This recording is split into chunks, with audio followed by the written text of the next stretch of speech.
গাঙ্গুলি। আজকে রবীন্দ্রনাথ ঠাকুরের জন্ম জয়ন্তী উপলক্ষে আমার আজকের নিবেদন। কবিগুরু রবীন্দ্রনাথ ঠাকুরের রাজা ও রানী। এক যে ছিল রাজা, সে আমায় দিল সাজা। ভোরের রাতে উঠে আমি গিয়েছিলুম ছুটে, দেখতে ডালিম গাছে মনে পিরভু কেমন নাচে। ডালে ছিলেন চড়ে, সেটা ভেঙেই গেল পড়ে। সেদিন হলো মানা আমার পেয়ারা পেরে আনা। রথ দেখতে যাওয়া আমার চিড়ের পুলি খাওয়া। কে দিল সেই সাজা, জানো কি ছিল সেই রাজা? এক যে ছিল রানী, আমি তার কথা সব মানি।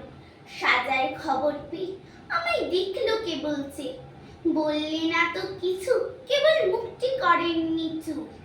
হলো না তার খাওয়া কিংবা রথ দেখতে যাওয়া। নিল আমায় কোলে সাজার সময় সারা হলে। গলা ভাঙা ভাঙা, তার চোখ দুখানি রাঙা। কে ছিল সেই রানী,